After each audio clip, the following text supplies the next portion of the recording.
अगर आपके पास जूसर है या जूस वाली मशीन है तो आप उस पर भी कर सकते हैं, लेकिन मैं ब्लेंडर में करूँगा। इसमें हम दूध डाल देंगे, तकरीबन आधा कप। साथ में हम इसमें ऐड करेंगे सूखा हुआ दूध, तकरीबन 2 टेबलस्पून और 3 टेबलस्पून।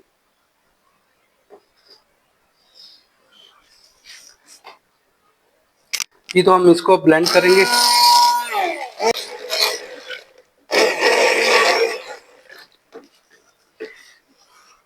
इसी तरह हम इसमें जो हमने चावल बॉईल किए हैं, तकरीबन आधे चावल हम इसमें ऐड कर देंगे।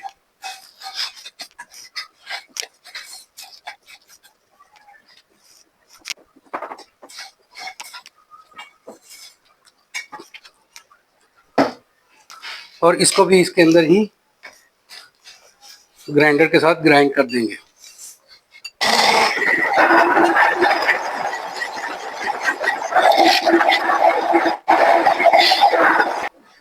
जी तो व्यूअर्स, ये देखें हमारा जो रस का और राइस का जो पेस्ट है वो रेडी हो चुका है।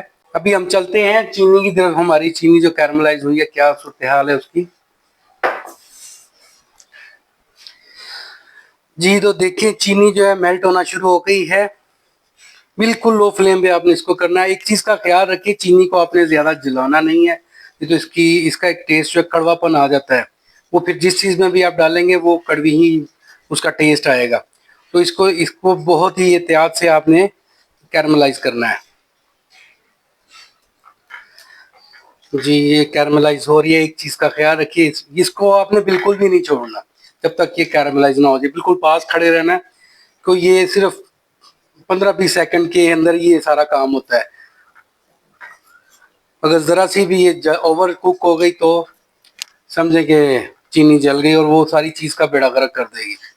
इसलिए उस हिसाब से इसको सर पे खड़े होकर आपने कैरमलाइज करना है। ये देखें जी, चीनी हमारी ऑलमोस्ट बस थोड़ी सी गुठलियां हैं। भी जो ही कैरमलाइज होगी तो हम आपको फाइनल लुक इसकी दिखाएंगे। ज्यादा आपने इसको ओवर कलर नहीं होने देना। जी तो देखिए व्यूअर्स, चीनी हमारी कैरमलाइज हो चुकी है। ये लुक होनी चाहिए चीनी की। अभी हम इसको दूध में ऐड कर देंगे। जी तो अब हम इसको दूध में ऐड करते हैं।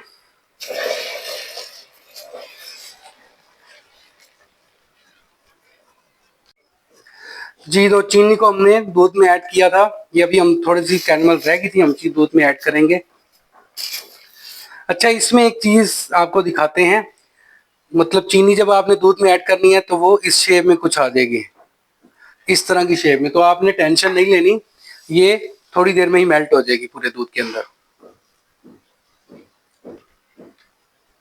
इसको चीनी को आपने अच्छी तरह से मिक्स करना है। दूध का कलर बहुत ही अच्छा आ गया है, सेम लाइक जैसे आपने बहुत सारा खोया डाला हुआ है। जी तो दूध में हमने ये चीनी डाल दी है, कलर बहुत ही प्यारा आ गया है। अभी हम इसमें वो जो मिक्सचर हमने बनाया था रस का और राइस का, वो ऐड करेंगे। इससे इसका खीर जो है हमारी यमी और टेस्टी किस्म की रेडी हो जाएगी। इसको अच्छे से मिक्स करने का है। इसको आपने हाई फ्लेम पे पकाना है। चूंकि इसका उबाल आ जाए फिर इसको आपने मीडियम से लो फ्लेम के दरमियान में पकाना है, थिक करना है इसको। जी तो दूध हमारा ऑलमोस्ट, ये दोनों चीजें हमने मिक्स कर दी हैं। अभी हम इसमें ऐड करेंगे चीनी।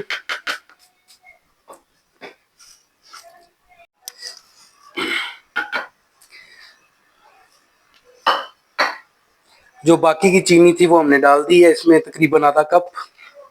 ये खीर हमारी रेडी है। हम इसको लो फ्लेम पे करेंगे थोड़ी देर के लिए, और इसमें हम थोड़ा सा ऐड करेंगे बादाम वगैरह।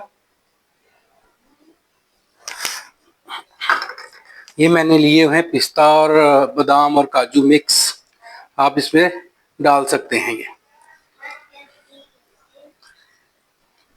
कुछ मैं गार्निश के लिए रखूंगा, कुछ मैं इसमें मिक्स कर दूंगा। बहुत ही मजे की और खुशबूदार पेशावर रबड़ी खीर जो है वो रेडी है। तो अभी हम इसको करेंगे डिश आउट। देखें जी, बहुत मजे का पेस्ट इसका रेडी है।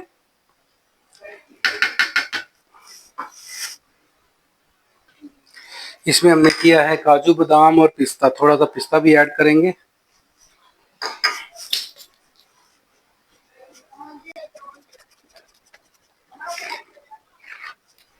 इस चीज का ख्याल रखें, ये नीचे नहीं लगनी चाहिए। इस स्टेज पे आ गए, जो थिकनेस हमें रिक्वायर्ड थी वो आ चुकी है। तो अभी हम इसको डिश आउट करते हैं। फ्लेम को हमने कर दिया है बंद। अभी इसको थोड़ा सा ठंडा होने देते हैं, फिर हम इसको डिश आउट करते हैं। जी तो अब हम इसको डिश आउट करते हैं। बिस्मिल्लाह।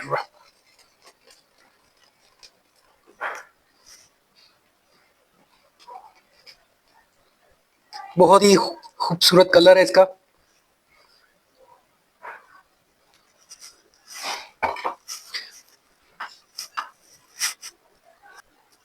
जी तो खीर मैंने डिश आउट कर दी। अभी हम इसको गार्निश करेंगे। ये मेरे पास कटे हुए बादाम है, ये हम डालेंगे इसके ऊपर।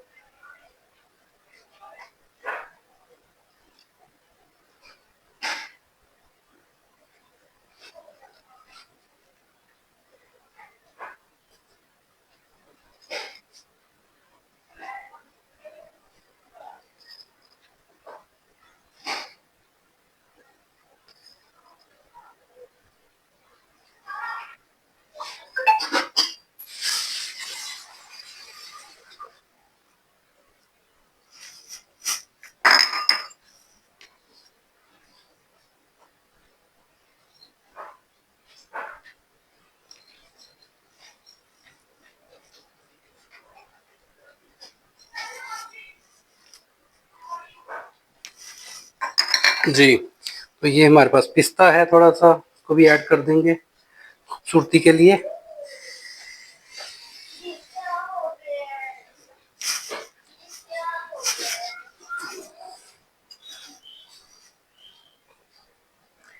मज़ेदार सी ये पेशावरी रबड़ी खीर है, बहुत ही लजीज होती है। इसी तरह मजीद खूबसूरती के लिए मैं इस पे लगाऊंगा चांदी का वर्क।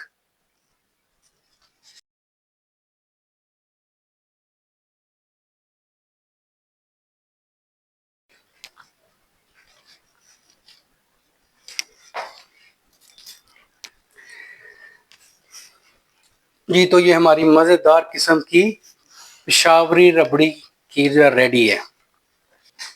ये देखें जी, खूबसूरत सा व्यू।